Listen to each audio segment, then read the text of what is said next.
contar novedades por el lado de la defensa de relaciones internacionales, una cosa que en el caso del debate este de miércoles, como comenzamos, estuvo bastante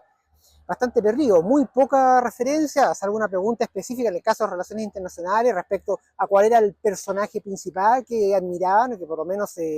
pretendían los candidatos que le tenían admiración, en el caso de otros casos también relacionados con lo que sucede en el caso de Estados Unidos con Venezuela, polémica que existe entre dos países que avisora momentos, vientos de guerra en la zona del Caribe, una situación bastante compleja, un tira y afloja, a ver quién obviamente se primero en este gallito, si el régimen de Maduro o el régimen o el gobierno de Estados Unidos, las presiones que está haciendo contra Caracas justamente para intentar sacar al régimen, poniendo todo este tema del narcotráfico, del cartel de los soles sobre la mesa, y sobre ello se les consultó muy brevemente a los candidatos que si estaban de acuerdo con una postura de fuerza de Estados Unidos en contra de Venezuela o no. No se habló mucho, como decíamos, al respecto, salvo por el lado de Johannes Kaiser, que fue el que estaba más de acuerdo con esta situación. Y lo que se refiere también a otro tema de relaciones internacionales, alguna afinidad con el BRICS u otra instancia internacional, también trajo una pequeña discusión, pero que pasó prácticamente sin pena ni gloria en estas más de 2 horas de discusión de todo lo que se refiere con el debate presidencial. El tema de las Fuerzas Armadas estuvo vinculado más bien por lo que se refería a sacar las Fuerzas Armadas a las calles, por todo lo que se refiere a la seguridad ciudadana, seguridad interna del país y el resguardo de fronteras. Ahí por lo menos se habló en algunos temas más específicos, pero no específicamente las funciones reales que son las Fuerzas Armadas. El candidato Parisi se refirió a algún tema, a crear alguna especie de policía especializada aeroportuaria, también se habló por el tema de reforzar el aspecto de policía marítima y también de sacar las Fuerzas Armadas a las calles para el tema de seguridad. El resto lo atacaron muy sucintamente, también como, en cierto modo refleja lo que han sido los planes de campaña de las candidaturas, que no han abordado el tema de las Fuerzas Armadas en sí en forma muy profunda, más allá de lo que es de lo que menciona José Antonio Caz, que dedicó un pequeño capítulo al respecto, por lo menos bastante más específico, vinculado con reforzar el tema del financiamiento de las Fuerzas Armadas, del potenciamiento de las Fuerzas Armadas, pero en consulta con las Fuerzas Armadas, no definiéndolo desde afuera de una óptica meramente política. Y entrando justamente en este tema de política, lo que se ha seguido causando alguna polémica, o por lo menos dudas, es lo que comentábamos previamente, de esta presentación de la Comité Asesor del Ministerio de Hacienda y la DIPRES respecto a eliminar el financiamiento basal para el financiamiento de las Fuerzas Armadas, que está en todo este tema del financiamiento a largo plazo de las Fuerzas Armadas dirigido a poder montar los programas de construcción o programas de adquisiciones de equipo militar a largo plazo. O sea, las Fuerzas Armadas no pueden estar basados en programas que son solamente de un solo año, sino que tienen que hacer programas a largo plazo, ¿no? Porque esto incluye tanto constructores, con una serie de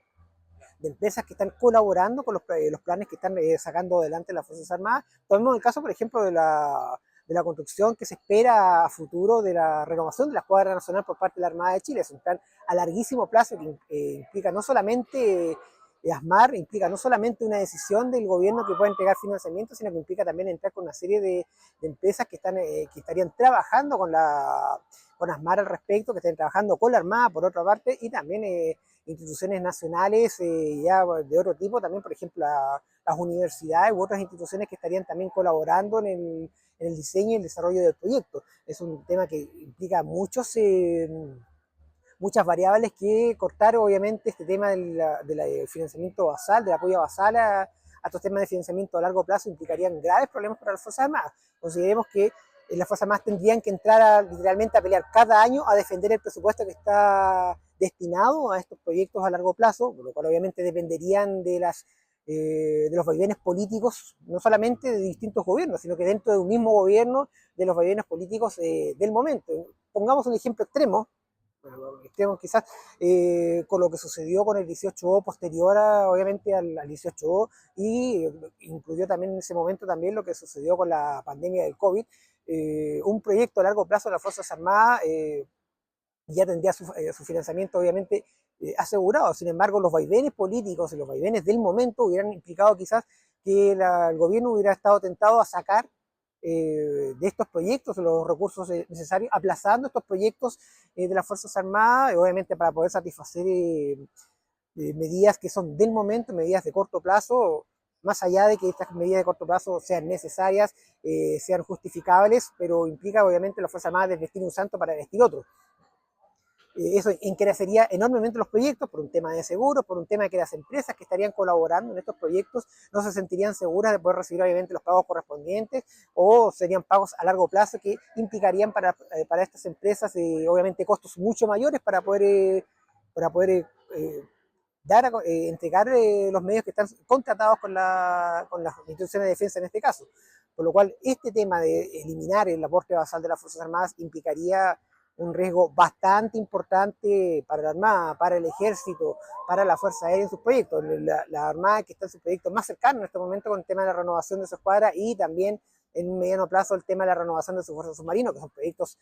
costosísimos, son proyectos de largo aliento. Solo el tema de la construcción de una escuadra implicaría aproximadamente una década de construcción, si es que no más al respecto, también dependiendo de cómo se fijen los plazos. La Armada al respecto, el tema de la construcción submarina pasa por el mismo tema.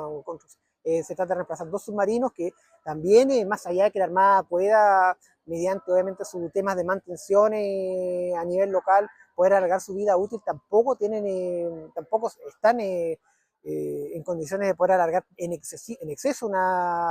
el trabajo de estas unidades navales, que son bastante complejas, obviamente, son bastante cuidados y requieren, obviamente, cuidados mucho mayores, inclusive que los de la fuerza superficie, por el tema de componentes especiales submarinos que tienen que estar sumergidos, por lo cual, entre más se envejecen, más obviamente se complica su operación. Y esperemos también que la Fuerza Aérea en algún momento va a empezar a reemplazar sus aviones, más allá de todos los trabajos que sigue haciendo de mantención y de modernización. Los aviones F-16 hay algunos que son nuevos, pero hay otros que son de segunda mano, más allá que estén